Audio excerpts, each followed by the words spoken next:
여러분 안녕하세요. 마음멘토 이송입니다. 예, 반갑습니다.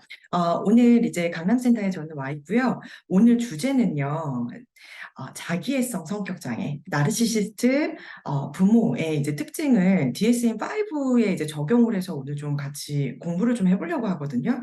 그래서 제가 왜 이 생각을 좀 하게 됐냐면, 어쨌든 간 상담센터에 오시게 될 때는 이제 내담자분들의 말씀을 쭉 듣잖아요. 무조건 주변에 자기애성 성격 장애인 부모, 남편, 애인, 뭐 다 이런 분들이에요. 그래서 가스라이팅을 당해서 오시거나 뭐 이런 상황인 거죠. 그래서 그게 이제 계속 상처가 돼서 오시고요.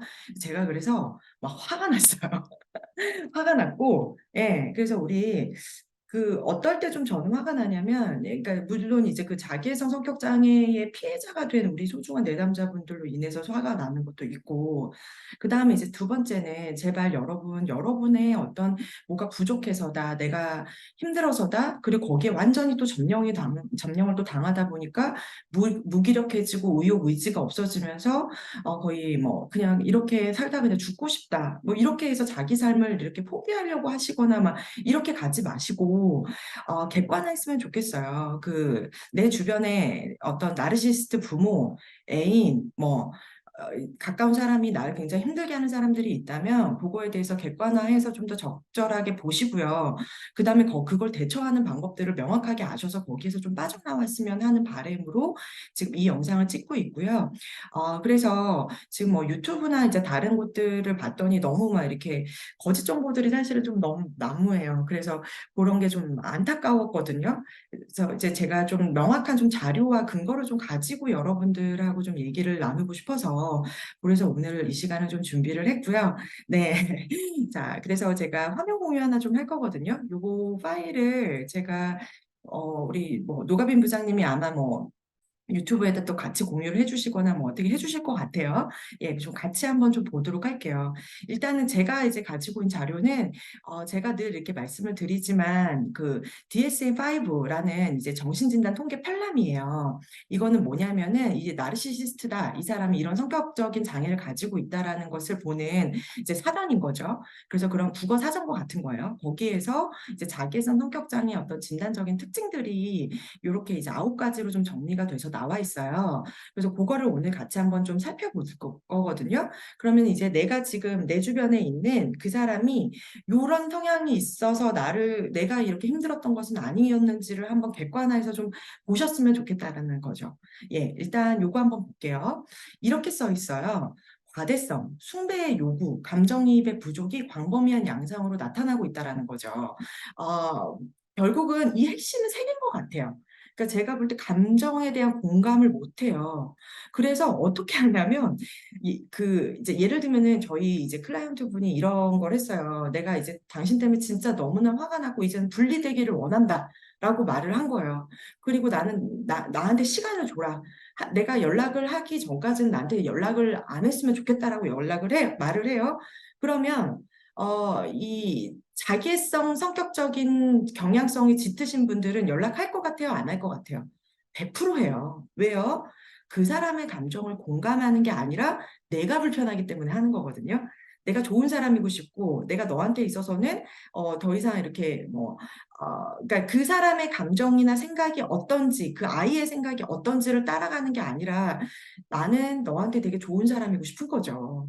그리고 내가 하고 싶은 대로 하는 거예요. 내 중심인 거죠. 연락하지 말라고 좀만 기다려달라고 했으면 조금 힘들더라도 참고 기다려야죠. 그러니까 그 상대방의 어떤 감정이나 생각이나 배려가 없는 거예요. 이게 진짜 커요. 또 어떤 경우도 있냐면 이건 아주 흔한 경우인데요. 내 방에 좀 들어오지 말고 내 물건 만지지 말라고 해요. 어떻게 해요? 무시해요. 무조건 들어오고 그냥 만지고 정말 저 오늘 너무 화가 났는데 본인 무슨 뭐 혼수로 가지고 온 30년 전에 결혼했거든요. 본인 혼수로 가지고 온 물건들 그거 막 다 버려야 될 그 보물들 있죠. 그거를 어 그러니까 저희 내담자 저희 클라이언트 분 방에다가 그거를 쟁여놓는 거예요. 그럼 그러면 대체 어디에서 잠을 자고 어디에서 쉬라는 얘기예요? 너무 열받지 않나요? 진짜 너무 몰상식하죠.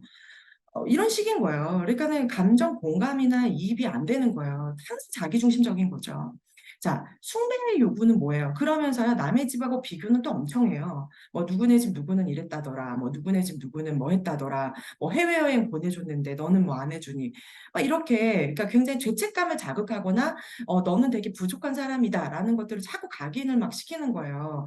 그리고 나를 굉장히 특별한 사람으로 대우해 주기를 바라고, 그거를 뭐라고 해요? 에코이스트가 그래서 항상 곁에 있죠. 그러니까 나르시시즈 옆에는요, 에코이스트가 항상 있어요. 뭐예요? 자기를 계속 떠받들어주고 예뻐해주고 숭배해주는 사람. 그래야 자신이 괜찮은 사람이라고 이제 그걸 보면서 이 생각을 해야 되기 때문에 계속 이제 어떤 이렇게 자기를 굉장히 봐주기를 계속 바라는 그런 것들을 우회적으로든 교묘하게든 계속 요구를 막 한단 말이에요. 그 다음에 이제 세 번째가 과대성. 자기가 되게 특별히 생각하는 뭐가 있거든요. 내가 지금 이렇게 고생하는 거 다른 사람 내가 우리 뭐 형제 자매들 다 뭐 내가 뭐 희생했고 항상 슬펐고 자기가 굉장히 뭐 마음이 아파서 지금이 있었고 뭐 이러면서 뭔가 자신에 대해서 굉장히 자신만 아픈 척 특별한 척 가슴 아프고 힘들었던 척 이런 것들을 막 한단 말이에요. 사실은 보면은 안 힘들었던 사람이 어디 있어요. 그래서 어쩌라고요. 그렇잖아요. 그거 본인이 힘들었는데 그래서 어쩌라고요. 그러면서 사람의 어떤 연민을 자꾸 막 자극하는 거죠.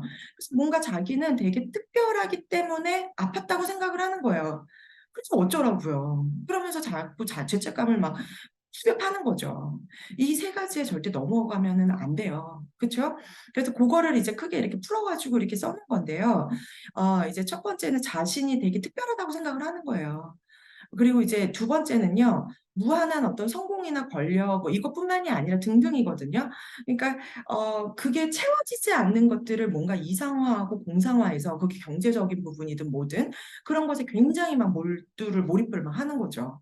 그리고 이제 세 번째는요, 자기가 되게 특별하고 내가 갖고 있는 어떤 문제나 이런 것들이 자신이 어떻게 보면 굉장히 숭고해서 또는 뭐 되게 착해서 그래서 막 경험한다고 막 생각을 하는 거예요.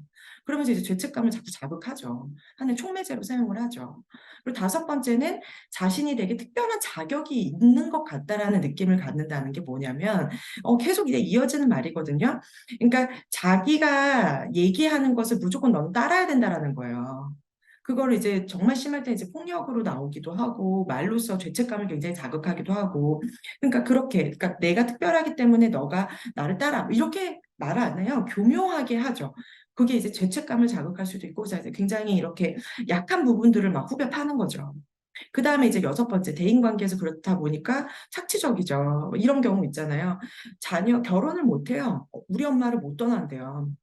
왜 그런지 봤더니 막 뭐 엄마가 막 나를 위해서 뭐 재혼도 안 하고 계속 희생을 했고 살아왔고 그래서 엄마한테 항상 미안해서 엄마 옆에 늘 있어줘야 된다라는 거예요.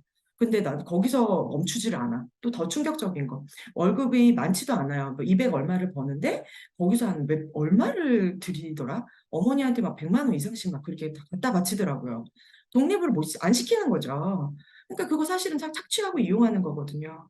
제일 건강한 건 자립시키고 독립하는 거죠. 자녀의 자립과 독립을 기뻐해줘야죠. 부부 사이에서도 마찬가지죠. 본인의 어떤 목적 달성을 위해서 수단방법 안 거리는 거. 그거 진짜 못된 짓이거든요. 거기서 빠져나와야죠. 그걸 왜 나의 귀한 여러분들하고 연결을 시키세요? 내가 가치가 없다, 존중받을 뭐 이게 없다, 뭐 이렇게 연결할 이유가 전혀 없다라는 거죠. 초반에 말했던 이제 감정이입 자체가 안 되는 거고 맨날 그렇게 다른 사람하고 자꾸 뭐 이렇게 비교를 해요. 누구는 막 이렇게 했었다는데 누구는 뭐 했다는데 이런 것들 항상 공허함이 늘 자리를 잡고 있고요. 그리고 남들이 나를 시기하고 질투하기 때문에 또 웃긴 게요. 그래서 내가 이런 뭐 고통을 겪고 있어. 뭐 이렇게도 보는 거예요. 그리고 이런 얘기예요. 그래서 사람 함부로 믿으면 안 된다. 뭐 이런 얘기들도 하는 거죠. 그 다음에 여기 아홉 번째 오만하고 건방진 행동이나 태도라고 써 있기는 하지만 다른 사람을 착취하기 위해서 아주 교묘하게 자신의 행동을 마스킹할 수 있는 사람들. 그런 게 이제 또 특징일 수가 있습니다. 자, 그래서 이 9가지의 얘기, 이 특징들을 한 번 더 보시면서 지금 DSM-5는 어쨌든가 영어로 있는 것들을 한국어로 좀 번역하다 보니까 매끄럽지 않은 부분들이 있어요. 근데 보면서 내가 만약에 내 부모님 또는 내 애인 또는 내 남편, 내 아내, 부부 아주 가까운 사람 사이에서 일어나거든요. 만약에 그렇게 나를 좀 힘들게 하고 있고 제일 중요한 거 이것의 결과물은 나를 의심하게 되고 굉장히 우울하고 불안하고 그게 어떤 이제 질환이나 진단으로 이제 오랫동안 만성화돼 있는 수 있는 경향성이 되게 높거든요. 그래서 여러분의 잘못이 아니라 그런 것들을 좀 객관화해서 보는 것. 그다음에 이제 객관화해서 보면 그다음부터 어떻게 하느냐. 그거 저랑 하나씩 풀어나가 볼게요. 네, 감사합니다.